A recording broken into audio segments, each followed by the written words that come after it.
So this is the PerfClub call on February 27th, 2023. And Andy's here, and we're going to talk about the new perfSONAR, which is version 5, or well, the coming perfSONAR, which is version 5. I'll shut up and let Andy talk. All right. Well, thanks, Alan.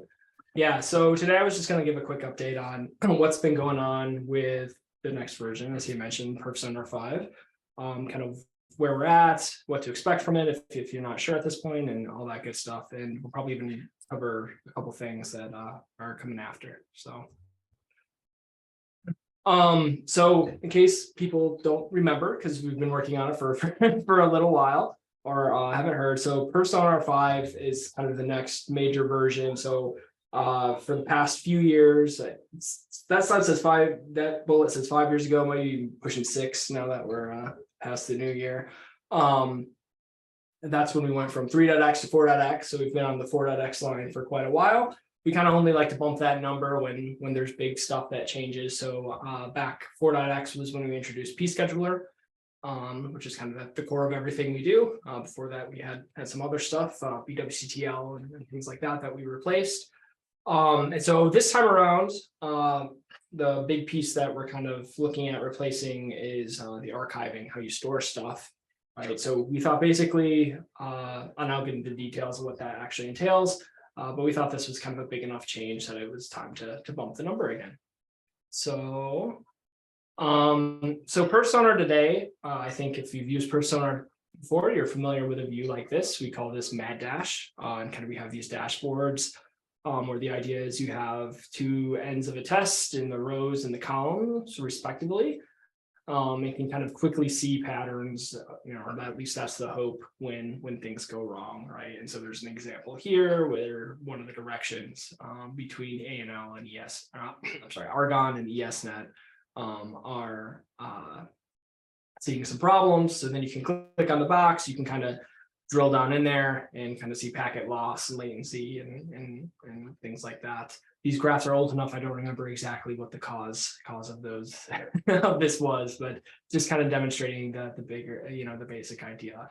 And then a lot of times after that, the fun really begins, right? Just trying to figure out actually what's going on and what's causing packet loss or throughput to do what you're actually observing. Sometimes you have to pull in other stats like SNMP or flow or whatever, and Jensen, this is what Epic and groups like that are really dedicated to, is helping kind of fill in some of these gaps, right? And so right now we're kind of limited with just the dashboard and the line graphs, right? And we want to kind of open the door to do more interesting things with the perfSONAR data beyond kind of what we're doing today, even with kind of the default installations. And so we think a big part of doing that is kind of changing how we store that data, and thus allowing you to query it in different ways and things like that. So if the perfSONAR architecture diagram is here, you can see where the archiving sits at. So currently the archive that ships in the 4.x line, this has been even in the 3.x days, we also had this archive. It's called Esmond. It's a custom thing that was built many years ago.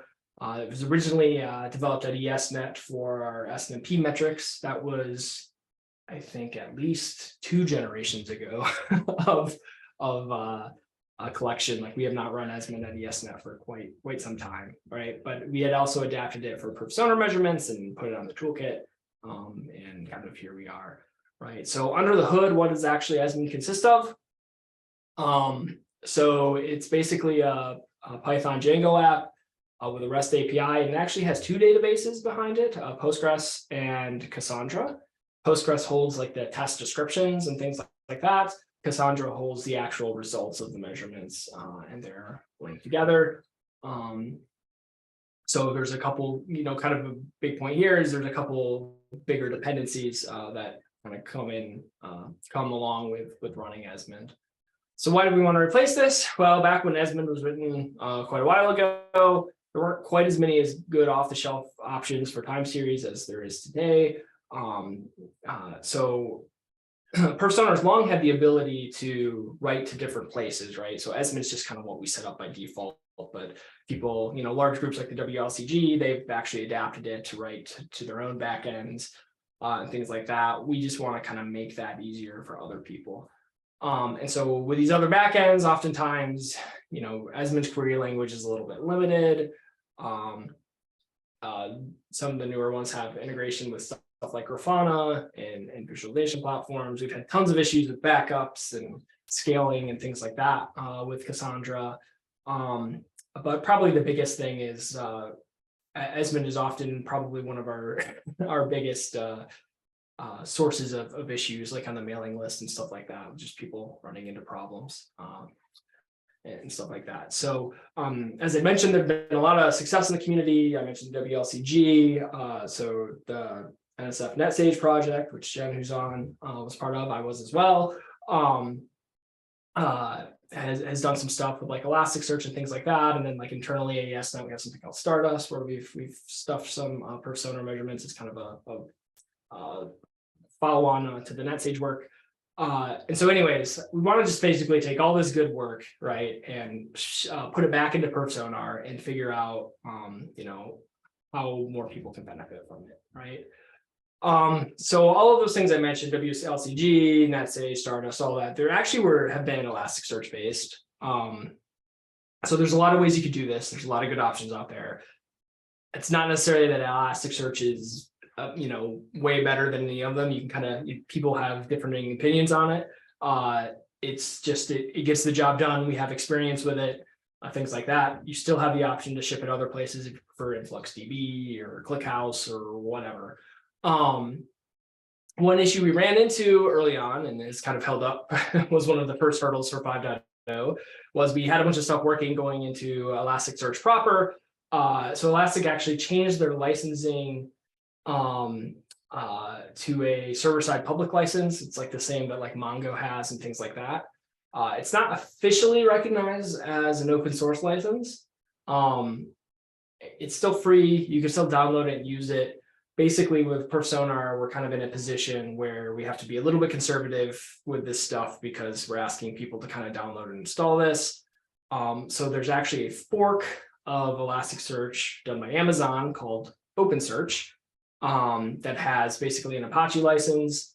So we went with that version actually just because license-wise, we thought it would be nicer for people and wouldn't have to deal with headaches if somebody's, organization or whatever threw a tizzy about that. We're still going to work with Elasticsearch. Like I said, a lot of people still run Elasticsearch. The APIs are supposed to be compatible and stay compatible. Time will tell how true that is. But there's enough partners with a vested interest in Elastic. The idea is to kind of keep both. So if you already have an Elastic instance, in theory, you could point at that as well. But if you install, do yum install perfSONAR toolkit, the idea is you'll get OpenSearch installed. So software pieces, what's this look like from pscheduler's perspective? So as I mentioned, pscheduler has a bunch of different archivers to store this. It actually in the 4.x line has something called the HTTP archiver that just can send like HTTP posts to whatever URL you pointed at, and you can set all the HTTP headers and things like that to do auth or whatever. And obviously too, it all works over HTTPS SSL, despite the name. It also can set up SSL and all that stuff. So that's how it's going to essentially communicate with Elasticsearch. We're also going to put we also put a Logstash layer in the middle just to do some formatting of the results, and it does some other things like pulling in some metadata, like IP information, things like that. In theory, if you have your own network inventory database like Netbox or something like that, if you want to write some custom code, that would be a spot to tie in. And things like that. So that's just kind of an area to add some more interesting information that you can search on later. So then next, this is kind of the full picture. So we've gone from, whoops, a little bit of lag there. Sorry about that. So pscheduler writes to Logstash, restores into Elasticsearch. We have a little utility that sits on top of Elasticsearch called Elmond. So the idea is that's the backward compatibility layer between various tools that have been written to talk to the Esmond API and Elasticsearch. For 5.0, the graphs and mad dash and things like that haven't been updated to talk directly to Elasticsearch. They still just talk to the Esmond API. If you have custom scripts you've written that talk to the Esmond API, those should still work. The idea is that Element's kind of fully backward compatible with that. So that will also kind of ship by default when you install the new 5.0 archive. But kind of, as I mentioned before, one of the advantages of being able to do the Elasticsearch thing is you can actually run things like Grafana and Kibana. Actually, OpenSearch calls Kibana OpenSearch dashboards, but it's forked from the same thing. So you can run stuff like that directly to Elasticsearch. We're not gonna, by default, install either of those on toolkits for this go around. We're just kind of trying to keep it focused to the back end for 5.0. And then the idea is in future versions provide some more features around that, and I can maybe talk about that a little bit later. Okay, so we've got some new pieces, but in terms of like architectural shifts, we're kind of taking existing blocks and slapping some new labels on them essentially. And it's not a huge change if you're familiar with our installation bundle. So like there's the perfSONAR toolkit bundle, which is our kind of most popular. And right now that actually installs something called the core bundle, which has everything the toolkit has except the UIs. And then we have like the test points, which includes like just pscheduler essentially and like the lookup service registration. So basically, you know, this is all kind of the stuff that pulls in today. Then we have a central management bundle too that some people use when they have a bunch of little test points usually, and they want to write to a central place. They can use this to install Esmond and mad dash on the same hosts. And, you know, it pulls in these databases, as I mentioned earlier. In 5.x, it looks mostly similar. So toolkit now, gosh, my computer really likes to jump. I apologize. So the toolkit now will still kind of pull in the same, you know, sub packages, but there's a new package called perfSONAR-archive. And that'll pull in instead of pulling an Esmond, that'll pull in the Elmond layer, the Logstash, and the OpenSearch. We've actually gotten rid of the central management bundle. You can still achieve the same thing though by installing perfSONAR-archive and mad dash separately. So you have to, you know, type a few more characters. Actually, it might be less characters than central management. It's such a long name. I think I counted it at one point, and it's actually a couple less characters to type. So you can do yum install perfSONAR-archive and perfSONAR mad dash to achieve the same thing if you really want them on the same box. So that is one slight change, but otherwise, you know, pretty much looks the same in terms of install process and packaging. I already mentioned Elmond. This is just kind of going into some more detail. You know, really nothing too much to highlight there. And then on the Logstash side, I already kind of talked about some of the things it's doing, pulling in some GeoIP information, doing some timestamp formatting just so it's easier to search on, doing some kind of host and IP normalization so you can search on those easily. If you don't remember, if you specify the test with the host name or IP, for example, which is something Esmond kind of did as well. So this is just kind of making sure we have you know, something that resembles feature parity there. And then really loves to jump today. So anyways, so you know, try to talk about all the wonderful good things that it's going to do. Just some drawbacks. So when we do update, we're not going to move over your Esmond data. We're not going to delete it. It'll still be there. We're planning to have some documentation about how to, if you know, really need to get at that Esmond data, how you can kind of bring it back up and look at it. Really, the challenge here is not only just kind of getting at the Esmond data and converting it in an efficient way, but actually running both at the same time, which is what you'd have to do to transition them. Just probably isn't realistic on a lot of the hardware that run these. Cassandra in particular has always been a memory hog, and you know, OpenSearch is not too different from it. So we don't, we'd probably blow up a lot of boxes if we tried to do that. The good news is right now the default policy is really going to keep the data for a few months anyways. So it shouldn't, you know, after a little while, you're going to be basically in the same boat that you would have been anyways. So, and then because of this too, you know, our upgrade plan, talk about that, is for the central management. We're actually not going to auto update you because the idea is you'll have like a big admin instance, right? And we don't want to just shut that off because presumably you have little nodes that will I'll be talking to that. So you have a little bit more control there and can basically even have people write to both for a little while. You just got to update your mesh or things like that. And then on the toolkit side, we will auto update you. And like I said, it'll just kind of turn off admin, but it'll leave the data there. And we'll provide for instructions if you need to do something different or get at that for whatever reason. So yeah, so that's kind of the data situation. Just worth highlighting too that I really can't control slides today. Go back here. That's not just the archiver. So pscheduler's got a few new plugins. I think there's like a few smaller kind of archiver plugins that it wrote or that got written. There's some kind of slight improvements to the toolkit UI and obviously changes to map to the new backend and stuff. Like there's the service listings when you go to the main toolkit page that show admin, that'll show like, you know, open search and all that stuff now. There's a couple updates to the psconfig web admin, nothing too huge, but kind of some fixes for a few issues that people had. And then we do have some optional packages if you want. There's one that installs basically that open search dashboard, which is the equivalent of Kibana if you want to get out the data that way, and it'll handle setting up all usernames and passwords and all that stuff for you, so you don't have to mess with that by hand. Some nice kind of helper scripts to do all that. So current timeline. So it's been, so in July 2021 is when we did the first beta of 5.0. Or actually, I'm sorry, it was July 2022. I think I typed that wrong. So it was last July. So it's been a few months. Hasn't been a year and a half. Kind of in that meantime, you know, we were testing it.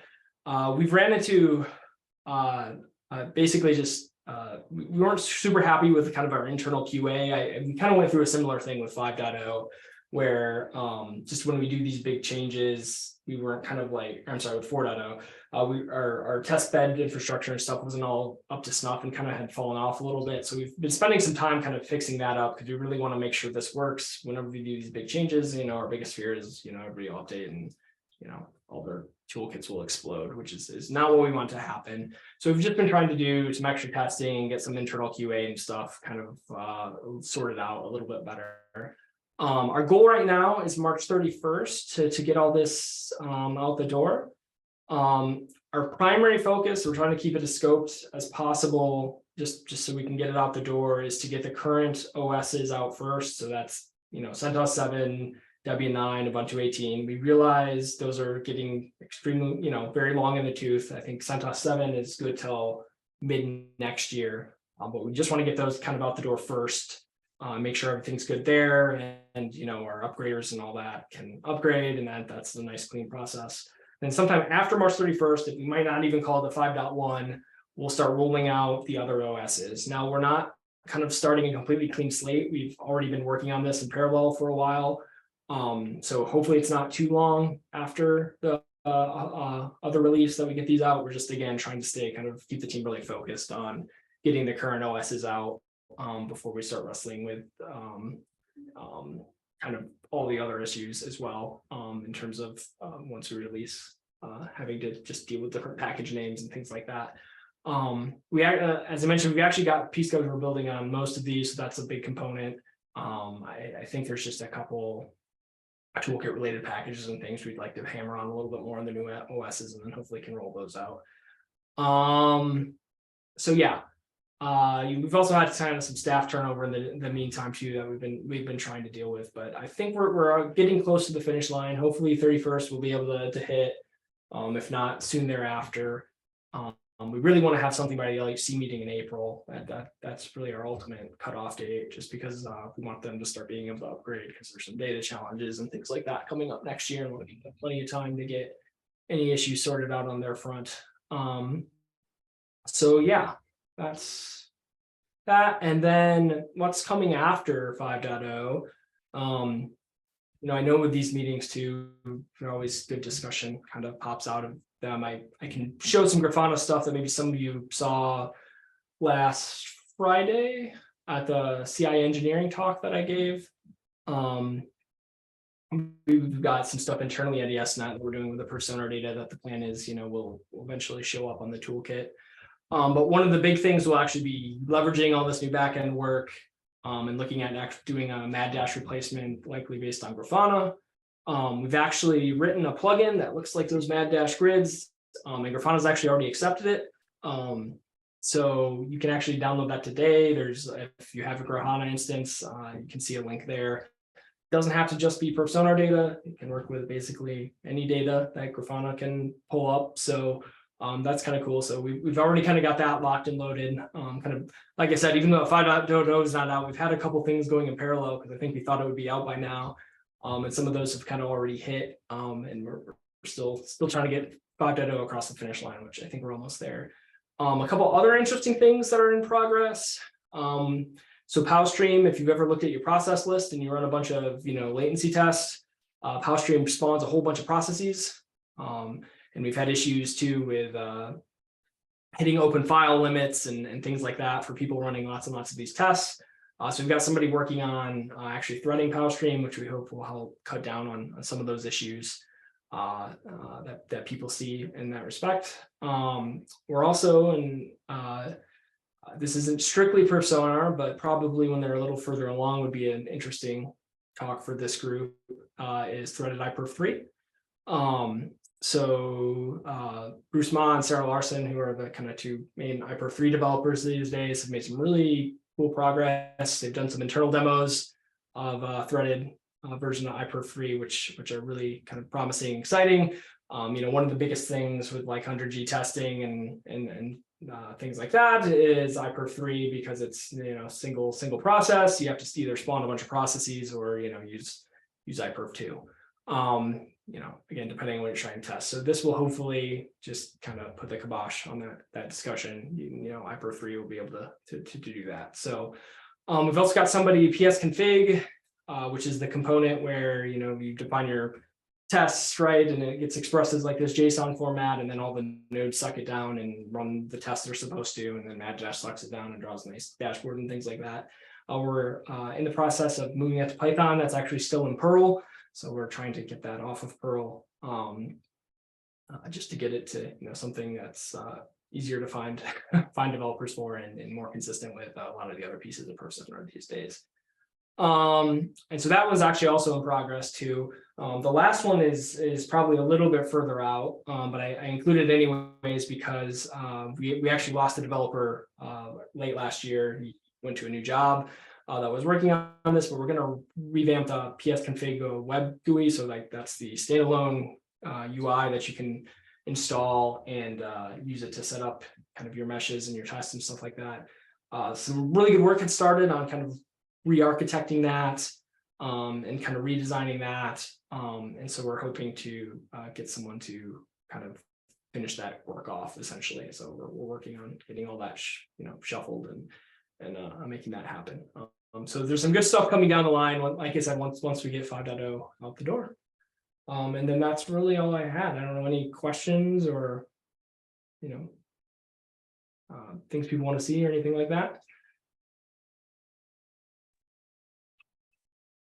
I had 3 questions. One was covered, I guess, by last slide. I'm happy that PSConfig is moving from Perl. Yep, and just more generally, we're trying to get all the Perl out of there. There's a couple other things like the toolkit and stuff like that. So, we still have the issue with config taking 2 hours to be built for our dashboard. So yeah, we have a similar issue on ESNet, that bit us on Friday too, because we had to do like a complete rebuild of it, and it was like down for a little bit. So yeah, we want to fix all the issues like that. Okay. Second question, I didn't see Postgres on your slides. Is it gone also, or it's still used for something? So if I go back to it's right here. It's pulled in by the test point because pscheduler still uses it. We don't use it for archiving. I mean, it is possible. I actually think one of the archives that got added to pscheduler is there is a Postgres plugin that you can store some stuff in if you want to. But yeah, so Postgres will still be on the toolkit just because pscheduler so heavily relies on it. But it's not. So it's only on test points. Okay. Yep. Cool. And yeah, one more thing about dashboard that you submitted to Grafana. Are you supporting gradients, or it's still 3 colors?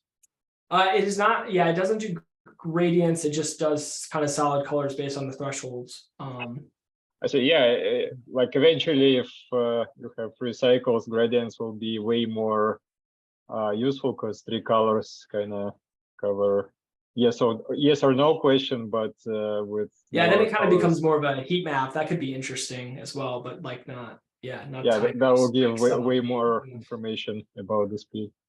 Yeah, that's an interesting idea. I can at least create an issue on that, and that might be something to look at down the road. Mhm. And Cool. you know, Thank you. actually, I know Katrina Turner, who's a developer of that. She has a summer student coming in, so I don't know if she's looking for projects for him. Yeah, that would be pretty easy even on current one, because you're using D3 already, and switching from thresholds to gradient is just like, I know how to do it, but I never go to it myself. It should be doable too. Okay, thanks. Yep. Cool. Any other questions?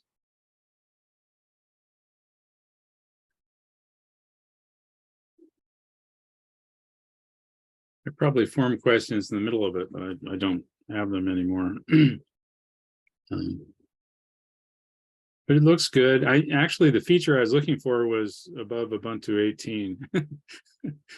So Yeah. So I mean, you know, putting my ES head on too, like we want that as well. Like we're basically have a bunch of Ubuntu, I think 22 hosts at this point, and we're just running the Docker container to get by, but we'd like to go back to the native packages.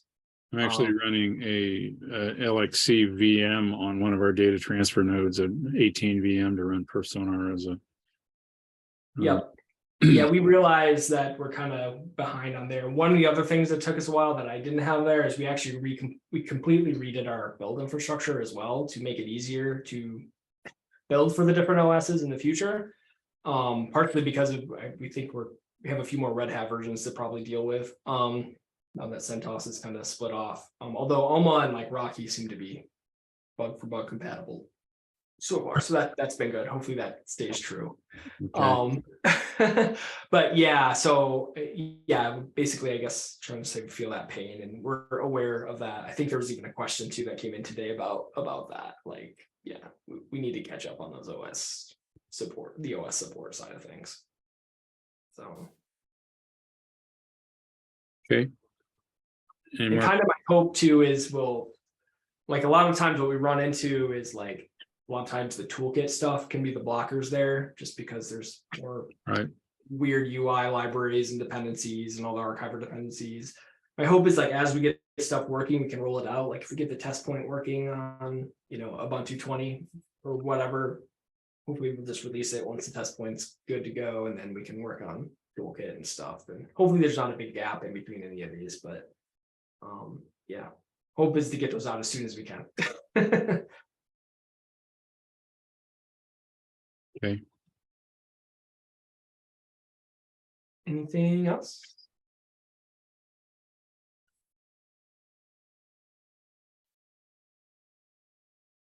Just is waiting for what so wearing my Epic hat, we've gotten a couple questions of how much longer should we wait for 5.0, and you know, when it comes out, will it be stable enough, or do we need to wait for 5.01 or whatever? So yeah, I know we're trying, and yeah, it's I mean, and I know it's been way hard. too long from my perspective too, but you know, it's how these things go, unfortunately, sometimes. And we're really trying to push because the LXC group is really kind of at the point now where they need this because they want to start getting everybody upgrading, and they don't have the bandwidth to do it 2 times around. Like Sean needs to do one push, not and nice to be include 5.0 as part of that. So, but all right. Anything else? How does this change the hardware recommendation? Is it more load, less load? So it's actually turns out to be very similar. So basically, I guess the good thing was Cassandra was kind of pushing a lot of our hardware requirements before, and OpenSearch is no worse than Cassandra. So we're kind of just in the same spot as what it's felt like. So OpenSearch should put that on their webpage. No worse than Cassandra. right, yeah. So do you still see iPerf3 as the main tool? I see you making it threaded, but Ether is already threaded, but you still push the iPerf3 as the Yeah, main iPerf3 one. is still kind of main tool. I mean, a lot of it comes down to depending on what you're trying to test, right? Like a lot of times you're just trying to mimic, you know, if your users are doing single stream TCP, that's what you want to do as well, right? To see. So you know, it ultimately depends on what you want to test, right? I mean, we do have an iPerf2 plugin if that's what you want to run these days, but yeah, the iPerf3 developers are working on getting threaded in there, so that will be in. But do you see any advantage of iPerf against the Ether? Against others or after Ether. like ETHR? Yes. I don't know. I have not used ETHR very much. I'm much more familiar with iPerf, so I don't know. I tend to lean towards it, but I don't know if others have different opinions. So I see. On a completely different question, we had a request from Jose at University of Guam to have a back to basics for some of the people who are just coming on now, being trained in perfSONAR and getting used to it. Who would be the best person from the perfSONAR team to kind of do a quick kind of overview of things people who are getting started should know? Jen, is that something? I was going to say, so we can do Epic does something? those if you'd like. I mean, Doug Southworth, who came with me to TAC, does about one of those a month these days. Okay. So if Yeah, I you was thinking it's put probably them in touch with us, we're happy to help with that. Okay, so that would be a good one. I'll arrange when would be a good time for Jose and his team. Just send them an email. So we're scheduling a little bit out because like the next couple months are pretty crazy. But Yeah. if they send us an email, we can set up a call that would, you know, anything from 1 to 3 hours walking through perfSONAR basics again. Great.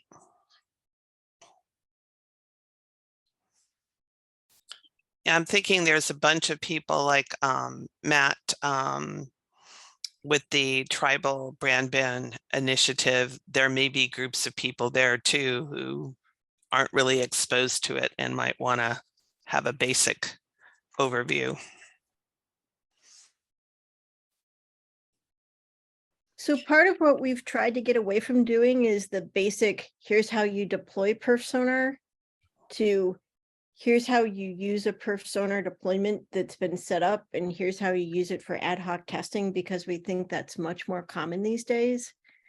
If you had somebody who wanted to talk about a deployment specifically for them, we could do that, but we don't do the general vanilla, like, here's how to do a perfSONAR setup, because, you know, people just, we weren't getting anything out of it.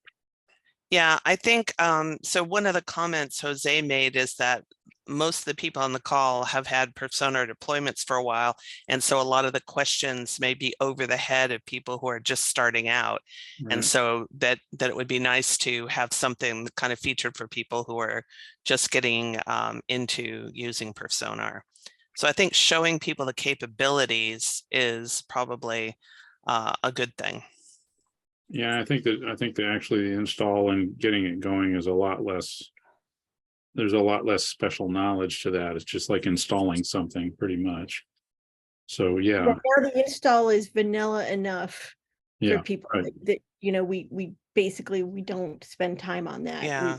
We've really shifted to here's what it's useful for, here's what that graph means, here's how to use it for testing. Mm-hmm.